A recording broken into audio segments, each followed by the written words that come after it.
A cry for help went out, and the monsters of Earth answered. Beginning, the signal in the void. The universe had always been loud, radio waves bouncing between stars, pulsars humming their timeless songs, and nebulae whispering electromagnetic static. But on a quiet Tuesday night at the Arecibo Observatory, one of the last operational ground-based listening stations left on Earth, a strange new voice cut through the cosmos. It wasn't noise. It wasn't random. It was a cry. To any world who hears, we are dying. Our skies burn. Our seas turn ash. We call not to gods, but to equals. Please, help us. The voice was choked, filled with terror and desperation. And then it was gone, leaving only coordinates buried in the static. Dr. Elaine Veris, lead astrophysicist, sat frozen in her chair, her coffee cooling untouched beside her. For 30 years she had stared at the sky, dreaming of proof. Now she had it, not proof of life, but proof of extinction in progress.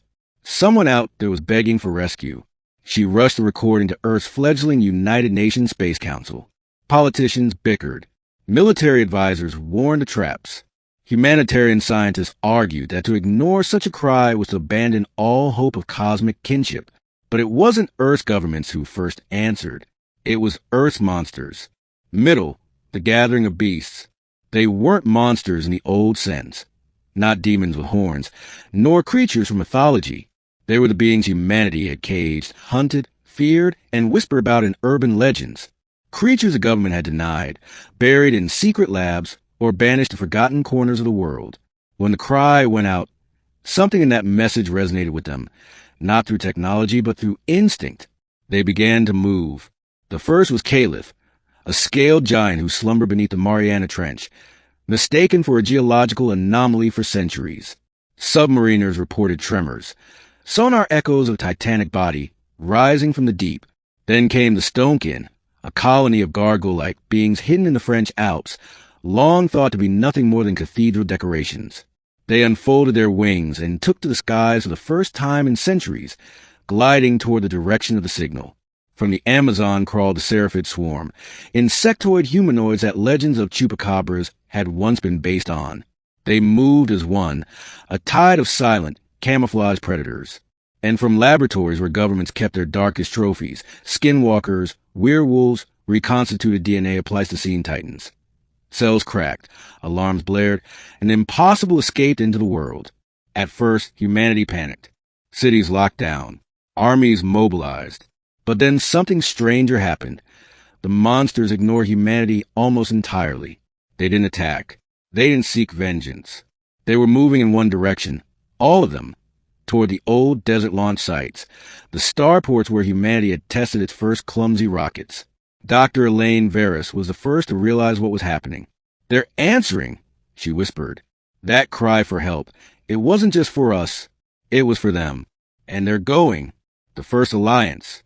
The Space Council had no choice but to acknowledge the phenomenon. If the creatures wanted to leave Earth, no power on the planet could stop them. But the Council faced a new dilemma. Humanity had no ships fast enough, strong enough, to carry beings of that scale across the stars. Yet the monsters were not without cunning. Caliph rose from the Pacific, carrying on its barnacled back the remains of something alien, wreckage hidden deep in the trench, a long-buried starship. The Stonkin fused their mineral bodies into the ship's broken hull, reshaping it with their own stony flesh. The seraphid spat resin that hardened into living circuitry. The Skinwalkers, with their eerie mimicry of human engineers, rewired systems that had not sparked for millennia. And humanity, tentative, fearful, but awed, joined in. Dr. Veris and her team supplied mathematics, navigation, and the one thing monsters had never possessed, organization. Together, in a storm of fire and light, the hybrid ship launched. Its crew was an impossible alliance. Caliph, the Leviathan, bound as the vessel's living engine.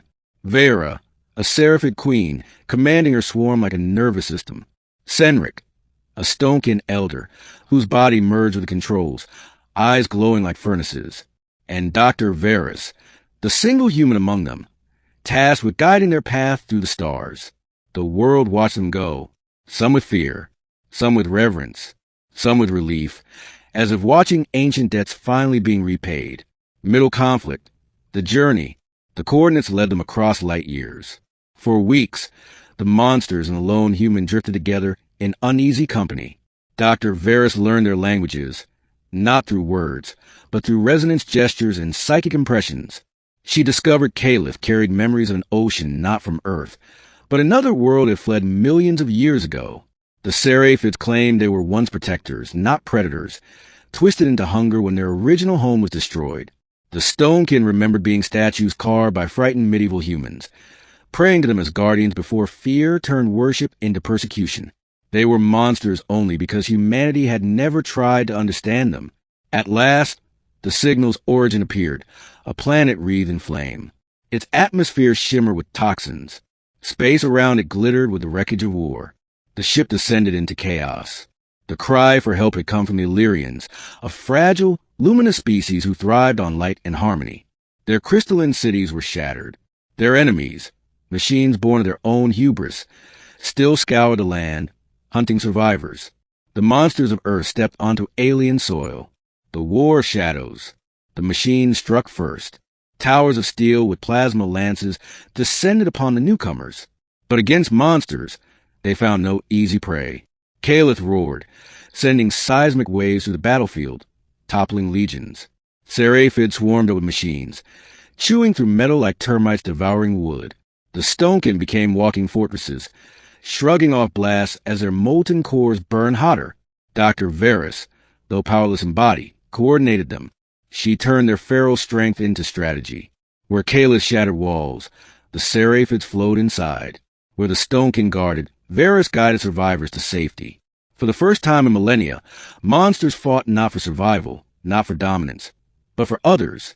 Days became weeks. Resistance turned into hope. The Illyrians emerged from their hiding places, eyes wide at the creatures who had come from so far to save them.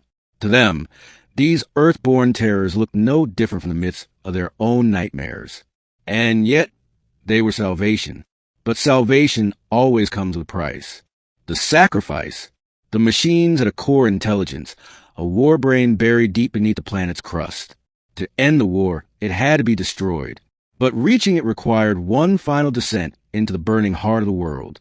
Caliph volunteered. I was born of oceans. I will die in fire. Let this be my tides turning. Dr. Varus argued, begged, but a Leviathan was resolute. The monsters had lived hidden, feared, cursed. If they were to rewrite their story, one of them had to pay the ultimate price. The descent was cataclysmic. Caliph tore through the crust, carrying the Seraphid Queen and Stonekin Elder within its armored coils. Dr. Varus remained above, guiding them by signal, her voice steady even as static swallowed the feed. When the Leviathan reached the core, the battle was beyond words. The monsters gave everything. Stone cracking, wings burning, ichor boiling the heat of machine fire. In the end, Caliph wrapped its massive body around the warbrain and pulled it into the molten heart of the planet. The last transmission was a roar that shook the comms to static, then silence, and then light. The machines collapsed, their networks severed. Across the ruined world, peace fell for the first time in centuries, ending the legacy of monsters. Dr. Varus remained with the Illyrians long enough to see their world begin to heal. The Stonekin who survived became living guardians of rebuilt cities. The Seraphids, once feared predators, became allies, teaching the Illyrians how to weave biology and technology together.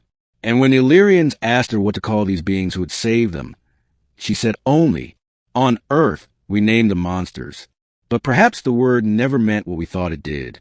When she returned to Earth decades later, her hair silver and her body frail, she brought stories. Stories of how the monsters of Earth had saved another world. Stories that transformed fear into reverence. Children played with toys shaped like Seraphids. Artists carved new statues of Stonekin, not as demons, but as protectors. And the oceans were no longer whispered with dread, but with awe, for they had once birthed a Leviathan who saved the world. And somewhere in the deep, in dreams and tides, Dr. Varus swore she still felt Caliph's presence, as a Leviathan spirit swam not in water, but in the stars themselves. The cry for help had gone out into the void. And for once, the monsters of Earth had answered, not with terror, not with conquest, but with salvation.